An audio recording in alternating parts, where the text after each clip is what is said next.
Hey everybody, JTO here, obviously. And this is really just a sort of an acknowledgement video because Barbarossaa, or Barbar, made a video like a week and a half ago mentioning me in quite a positive way. And I never publicly responded to it, and I think I should, just as a matter of courtesy. I'll play you the part of his video in question.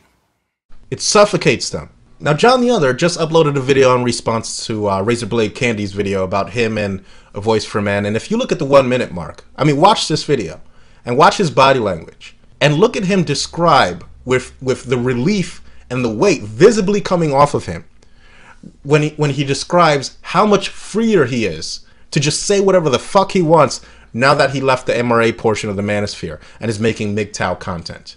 Now, if John is listening, if you're listening to this, John, doesn't it fucking feel good? Doesn't it? There's no editorial board holding you back. There's no PC holding you back. It feels fucking amazing, doesn't it? You got that right.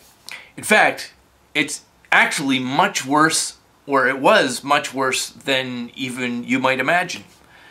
And for evidence of what I'm talking about, I encourage you to go into the comments thread of Razorblade Candy's video, where Dean has jumped in with a fairly lengthy comment. Just in case that comment gets taken, erased or taken down, I'm going to read it to you.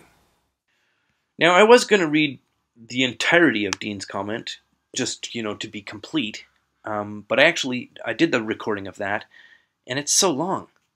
It's just too long to read. So I'm only going to read the first part, and I'll put the complete full text of the comment in the video description for anybody who actually wants to see all of it. It begins as follows, from Dean. Okay, goddammit, I was resolved not to comment on this, but now we have someone I seriously respect, Razorblade Candy, trying to do a breakdown of this shit and using cherry-picked out-of-context quotes provided by a jealous woman as his primary source. What the fuck? Since when were you so easily manipulated by a woman, RBK? He continues. Let's be clear, this woman has chosen cherry-picked quotes. This woman, who is clearly mean-girling another woman she's jealous of, is choosing old articles and old videos from someone whose views have clearly evolved, and she's still got to cherry-pick to get what she wants.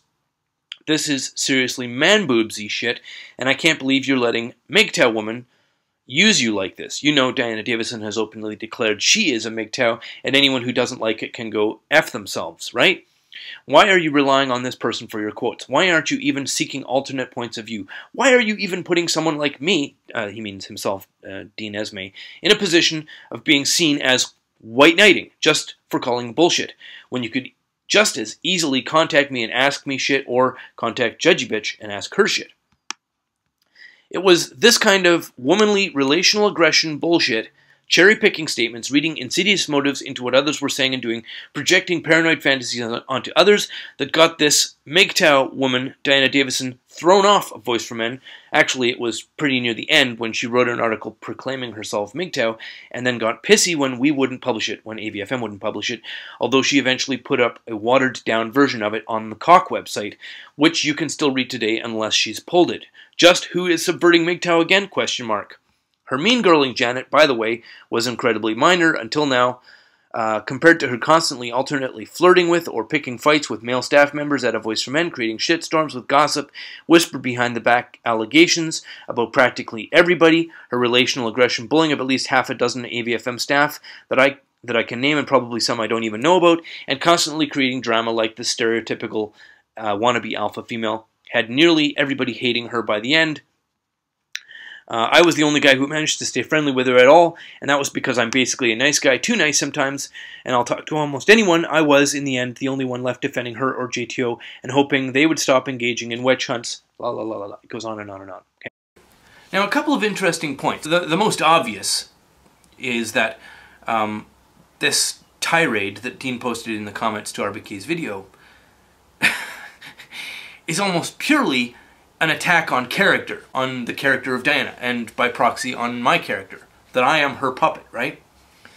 Rather than addressing the substance of anybody's actual argument. Marginalize the person, and then their argument doesn't need to be even considered.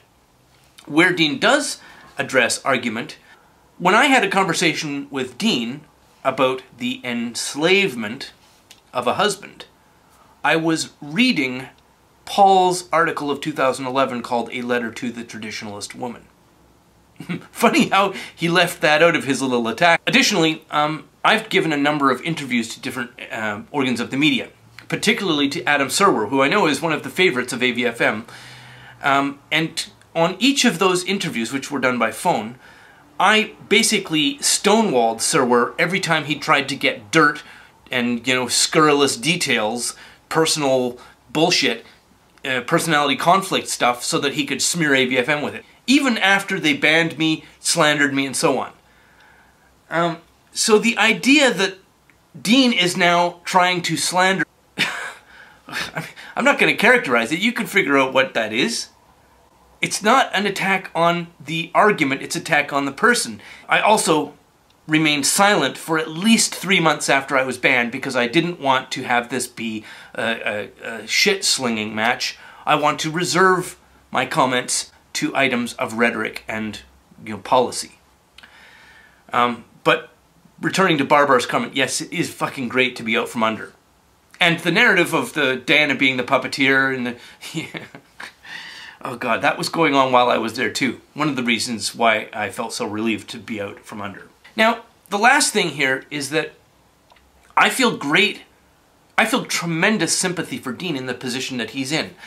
I kind of see him, although it's not his official title, I kind of see him in the same role of being sort of the White House press secretary under George Bush, the guy who had to constantly, you know, paper over the policy decisions of the Bush administration and make those things sound palatable to the public.